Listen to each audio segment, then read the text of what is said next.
I'm available 24/7 to help solve issues. Call me 3 a.m. on a Sunday morning, I don't care.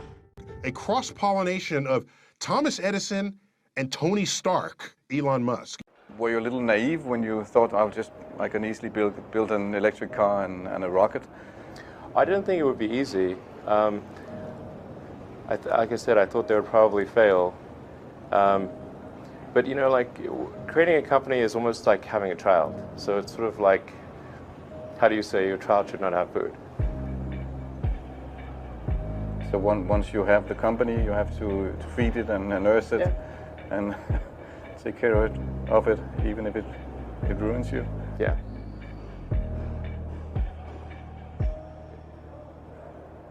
But suppose there were some tough times in 2008, end of 2008.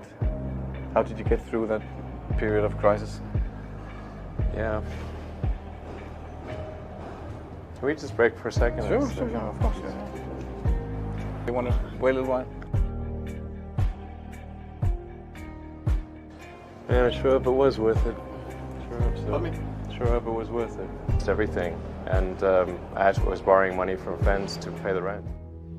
Well, I mean, Tesla really faced a severe threat of death due to the Model 3 production ramp. Essentially, the company was bleeding money like crazy, and just if we didn't solve these problems in a very short period of time, we would die. And it was extremely difficult to solve them. How close to death did you come? Within single-digit weeks. 22 hours a day, or like what? How many I hours? was working, so 7 days a week, sleeping in the factory. I worked in the paint shop, general assembly, body shop. You ever worry about yourself imploding? Like it's just too much? Absolutely. No one should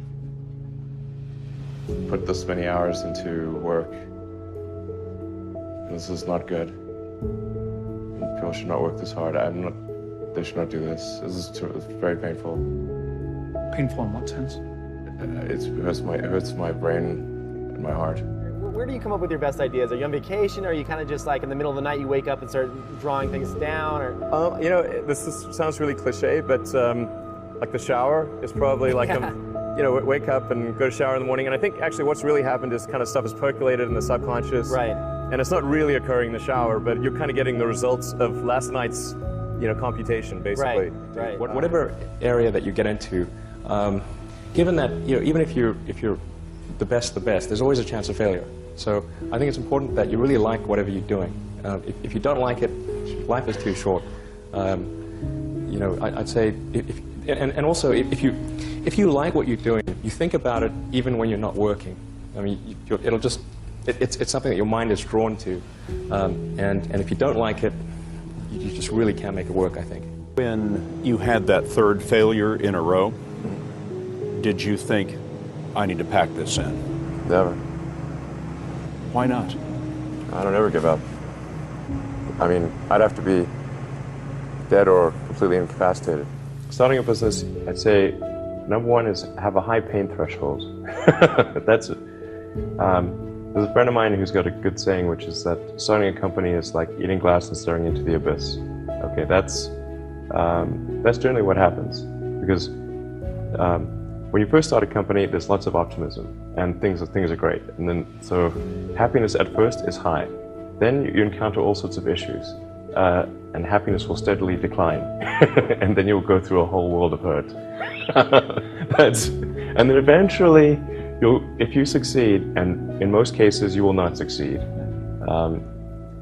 and Tesla almost didn't succeed, came very close to failure.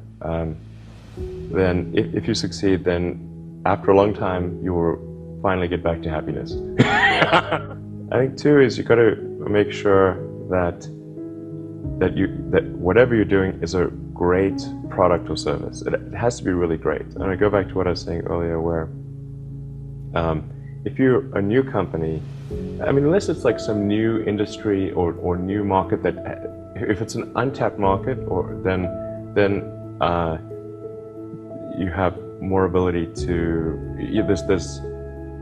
the standard is lower for your product or service. But if you're entering anything where there's an existing marketplace against large entrenched competitors, then your product or service needs to be much better than theirs. It can't be a little bit better, because then you put yourself in the shoes of the consumer and they say, why would you buy it as a consumer? You're always going to buy the trusted brand unless there's a big difference.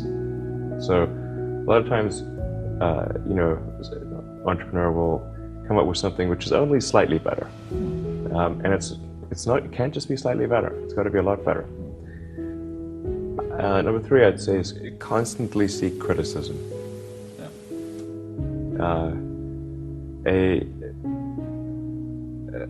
A well thought out critique of whatever you're doing is as valuable as gold.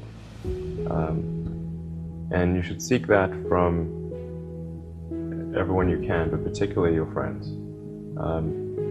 Usually your friends know what's wrong, but they don't want to tell you because they don't want to hurt you.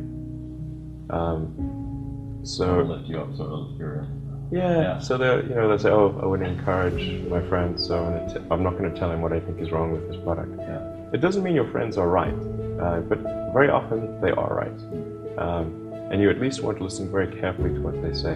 And to everyone, if you're looking for, basically, you should take the approach that you're wrong. You know, that you, the entrepreneur, are wrong. Your goal is to be less wrong.